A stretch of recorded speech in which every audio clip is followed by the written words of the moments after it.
Iran Israel संघर्षाच्या पार्श्वभूमीवर वाढलेल्या तणावामुळे आणि सुरक्षिततेच्या कारणास्तव हवाई क्षेत्र बंद करण्यात आले आणि अनेक भारतीय पर्यटक दुबईत अडकलेत।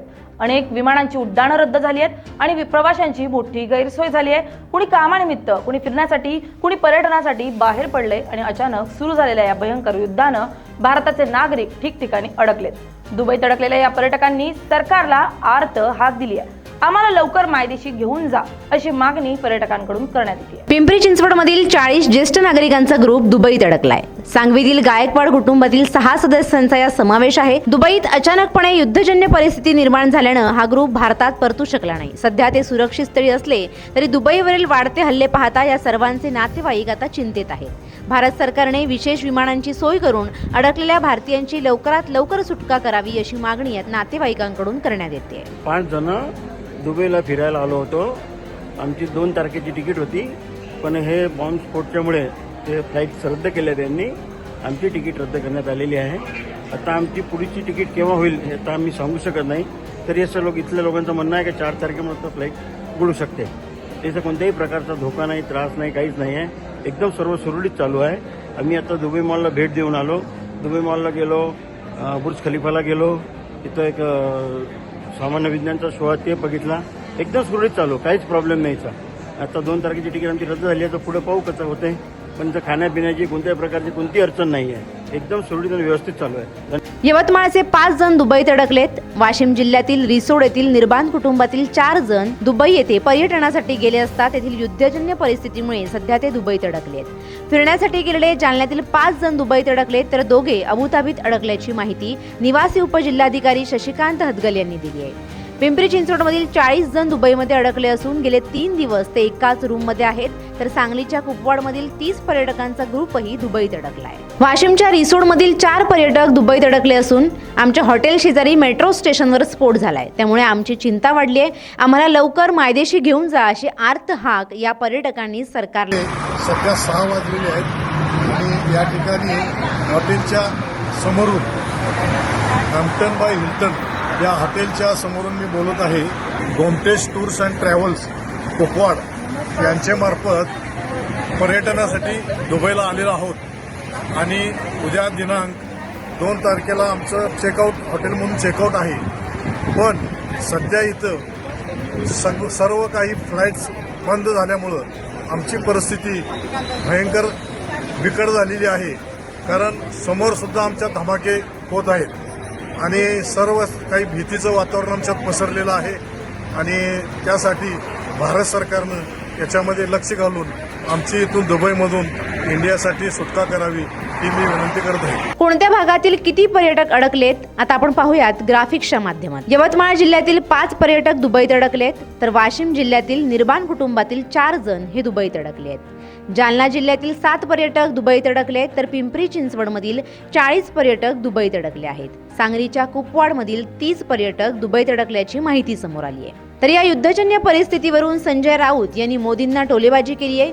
हेही युद्ध मोदींनी थांबवावं असा टोला संजय राऊत यांनी लगावलाय। किसका? भारत का स्टैंड क्या होना चाहिए? अगर प्रेसिडेंट ट्रंप भारत और पाकिस्तान का युद्ध रुकवा सकते हैं तो मोदी इतने बड़े नेता, विश्वगुरु है, तो ईरान और इजराइल का युद्ध रुकवाना चाहिए। मोदी जी ने, इतने बड़े नेता है मोदी जी, विश्वगुरु है, वर्ल्ड लीडर है। ऐसा नेता अब तक ना पैदा हुआ ना पैदा होगा इतिहास में। तो मोदी जी ने आगे आकर अपने दोस्तों को कहना चाहिए, भाई अब बहुत हो गया, युद्ध रुकवाइए। तो शौक भी नहीं किया इस बात में। ये बहुत ही गंभीर बात है। ईरान के सुप्रीम लीडर अयतुल्ला खामेनेई एक ऐसी शख्सियत थी जिसको पूरा विश्व मानता था, इजराइल छोड़कर। भारत का सच्चा मित्र रहा खामेनेई साहब। परंपरागत मित्रता रही हमारी। भारत के संकट के घड़ी में हमेशा खामेनेई साहब ने हमें समर्थन दिया, हमें मदद की है। चाहे भारत पाक युद्ध हो, चाहे कश्मीर का मुद्दा हो, हमेशा ईरान भारत के साथ खड़ा रहा। और खामेनेई साहब जवाहरलाल नेहरू के बहुत बड़े भक्त भी रहे हैं। क्या उसका गुस्सा है क्या मोदी जी को? पण त्यांच्या हत्येनंतर श्रीनगरमध्ये जी निदर्शनं झाली ती तो- 42 वेळेला का झाली नाही? अशी माझ्या विचारणार. तो मैं ये कहूंगा कि ऐसे नेता की जब हत्या होती है तो भारत की तरफ से शोक प्रदर्शन करना चाहिए, दुख प्रकट करना चाहिए। हिंदुस्तान के राष्ट्रपति ने और भारत के प्रधानमंत्री ने करना चाहिए। आप किससे डर रहे हो? आप इजरायल से डर रहे हो या आप प्रेसिडेंट ट्रंप से डर रहे हो? शोक प्रकट करने में आपको क्या डर लगता है? इतना बड़ा नेता, इसकी हत्या हो गई। नेल्सन मंडेला जिसको मानता था, नेल्सन मंडेला जब ईरान में गए थे तब नेल्सन मंडेला ने कहा था कि खोमेनी साहब मेरे नेता है, तो नेल्सन मंडेला का टेररिस्ट बन गए। क्या समझते हैं अपने आप? विश्व में चल रहे अनेक तनावों को लेकर भारत की सोच स्पष्ट ही है।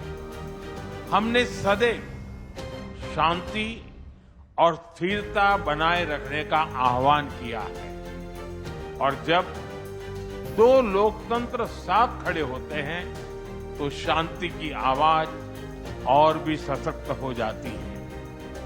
पश्चिम एशिया की वर्तमान स्थिति हमारे लिए गहरी चिंता का विषय है। भारत डायलॉग और डिप्लोमेसी के माध्यम से सभी विवादों का समाधान का समर्थन करता है। इस क्षेत्र में मौजूद सभी भारतीय नागरिकों की सुरक्षा के लिए हम सभी देशों के साथ मिलकर काम करते रहेंगे। एक्सेलेंसी, आपकी यात्रा से हमारे सहयोग के हर क्षेत्र को एक नई ताकत मिली है।